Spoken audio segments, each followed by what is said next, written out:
Hi, Liesl. Nice to meet you. Hi, nice to meet you too. Thanks for having a quick chat with me here in the beautiful city of Cape Town. For those who are not familiar with you, who are you and what are you all about?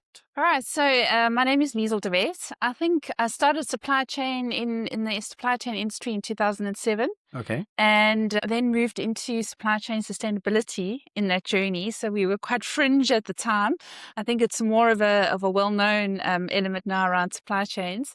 And absolutely love supply chain. When I first sort of when someone said supply chain, I was like, but that's trucking and warehousing. But actually it's addictive, it's the lifeblood of any economy. And I absolutely love the industry. So I've been in the industry for quite a long time. In and amongst that, started with a few ventures. So we have the Africa Supply Chain Excellence Awards, which promotes and celebrates supply chain excellence in Africa, a topic I'm really passionate about and love. And yeah, in a nutshell, that's basically me.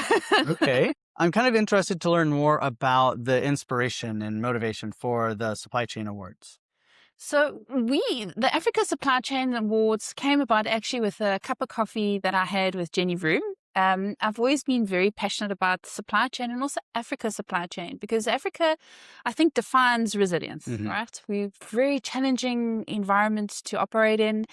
And best practice in Africa might look very simplistic. I mean, it could just be a cold chain solution or something really simple that's quite advanced in Europe. But for the continent and where some of the countries are at, it's revolutionary. So we wanted to have a look and see, well, let's celebrate this. Let's highlight the guys that are doing it right. Let's share the stories with everyone so we can learn and uplift the industry. Yeah. And it was actually coming out of COVID that we had these conversations. And we are now, it's our 5th anniversary. It's year 5, which we were both like, whoa, year 5. I mean, this is just amazing. We've come so far. We have a panel of really amazing judges. They represent industry associations across South Africa and Africa. Yeah. And they are just as passionate about this as what we are. And it makes such a difference because they mentor entrants. They really tackle the entries to understand what is it that you're actually trying to achieve here, and sharing the stories, the good news stories back. And I'm really privileged to be part of a program like the Africa Supply Chain Awards that can actually share and showcase what we do in Africa. Yeah. Because it's difficult. So there's plenty of horror stories, but there's also plenty of really exciting stories. And I am a bit of an eternal optimist, so I like to focus on those. Innovation, creativity, optimization. What can we do to improve and make it better? And that's really the mission of ASCEA, is to showcase and highlight supply chain excellence in Africa. Feels like where the challenges are big, then the opportunities are big also. Absolutely. I mean, we have a National Logistics Council that looks at that, working with stakeholders like SAF, which is the South African Freight Forwarders Association, and the Road Freight Association. So a whole bunch of key industry stakeholders have got together and discussed this very issue, because congestion at ports obviously stops trade. It's bad for the environment because you've got all these trucks idling. It's safety issues, security issues. It's really not ideal.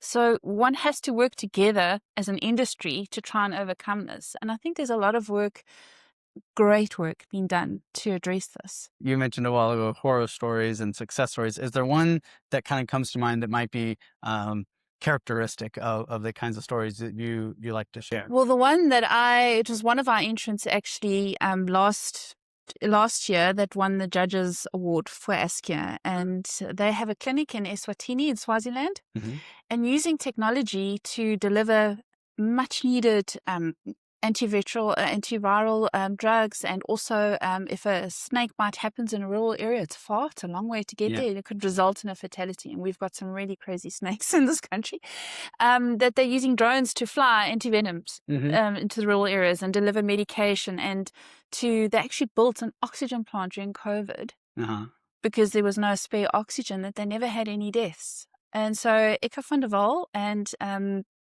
her project there, amazing. We've actually got a lot of information on our website. Please, I encourage our listeners to go have a look at it. But that's just an incredible story. Yeah. Then we had a gentleman who he used blockchain to move things like mops and food and all sorts of things in conflict areas, you know. So I think especially with Africa, where supply chains fail, like people can die. You know, we're talking medicine, we're talking basics, medicines, food.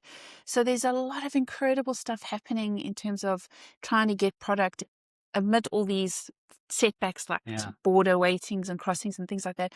Really using the technologies and basic supply chain fundamentals to be successful in getting these products out to the people. Hmm. And that's really great. And of course, you know, our truck drivers are the real heroes, in my view, because, you know, we've got long distances to cover and they are the stars of the story, because a lot of our freight in South Africa has moved on road, particularly, and even in Africa, because the rail system can't really keep up, and hopefully that'll change over time, but right now it's not where it should be. So, you know, it's really important that our drivers are trained correctly and they know how to deal with a lot of things out there on the roads. You know, it Yeah. can get hairy, but they really are the true story, it's true heroes in many of these stories. Well, thanks for taking a few minutes this morning to stop by and say hi. And Absolutely. nice to meet you. And I'm looking forward to kind of keeping up with what you're doing with the programs. Looking forward to swapping our notes.